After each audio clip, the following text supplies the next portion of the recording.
రైతుల ఆర్డినెన్స్ కు రాష్ట్ర మంత్రివర్గం ఆమోద ముద్ర వేసింది. అక్షరాస్యతలో వెనుకబాటుపై చర్చించిన కేబినెట్ కోనేరు కమిటీ సిఫార్సుల అమలుకు గ్రీన్ సిగ్నల్ ఇచ్చింది. స్థానిక సంస్థలకు ప్రత్యేక అధికారుల నియామక ఆర్డినెన్స్ ప్రస్తావనకు వచ్చినా కోర్టు తీర్పు రావాల్సి ఉన్నందున ఇప్పుడే నియామకాలు అక్కర్లేదని సీఎం సూచించారని మంత్రి డీకే అరుణ చెప్పారు. లోకల్ బాడీస్ ఎలక్షన్స్ కొట్టేసినా ఎనీ మూమెంట్ ఎప్పుడు ఎలక్షన్లు వచ్చినా సిద్ధంగా ఉండాలని చెప్పడం జరిగింది. ఆర్డినెన్స్ మీద ఈరోజు ఆ చర్చ ఏం జరగలేదు. బట్ ఎన్నికలు మళ్ళీ కోర్టు స్టే ఇచ్చిన తర్వాత మళ్ళీ ఒకవేళ మళ్ళీ జరపాలని ఉన్నా మనం ప్రిపేర్డ్ గా ఉండాలన్నట్టుగానే మెసేజ్ ఇచ్చారు. సింగిల్ విండోస్ గానీ వాట్ ఎవర్ లోకల్ బాడీస్ అన్ని జరగాల్సిందిగా సింగిల్ విండోస్ ఉన్నాయి. సింగిల్ విండో ఎలక్షన్లు కూడా పోవాలని అందరూ ఆలోచనలోనే ఉన్నారు.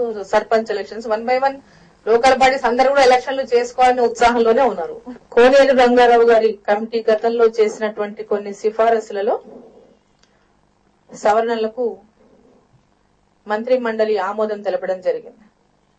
కమిటీ చేసినటువంటి సిఫారసుల మేరకు భూమి లేని నిరుపేదలు, వ్యవసాయ కార్మికులు, చేతి వృత్తుల వారి నుంచి ప్రస్తుతం వసూలు చేస్తున్నటువంటి వ్యవసాయ చేతి వృత్తుల సంబంధ రుసుమును ప్రభుత్వమే చెల్లించే విధంగా చట్టంలో తగిన సవరణ తీసుకొని రావడానికి మంత్రి మండలి ఆమోదం తెలపడం జరిగింది. దీని ప్రకారం సవరణ చట్టం అమల్లోకి వచ్చిన వెంటనే అధీకృత అధికారి వీరికి సంబంధించిన గృహ వ్యవసాయ భూముల విస్తీర్ణం, వాటికి చెల్లించాల్సినటువంటి ధరను నిర్ధారించాలి.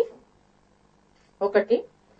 రెండవది, వీటికి సంబంధించి యాజమాన్య హక్కు ధృవపత్రాన్ని సంబంధిత అధికారులు, వ్యవసాయ కార్మికులు, చేతి వృత్తుల వారికి జారీ చేయాల్సి ఉంటుంది.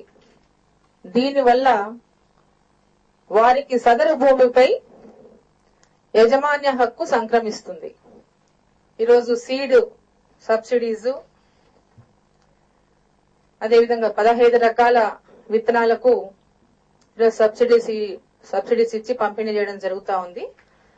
సో మొత్తం 16 లక్షల క్వింటల్స్ ని మనం ఇయర్ ప్రోగ్రామ్ లో పెట్టుకున్న సందర్భంలో మరి ఇప్పటికే 10 లక్షల క్వింటల్స్ ని జిల్లాల వారీగా సప్లై చేయడం జరిగింది.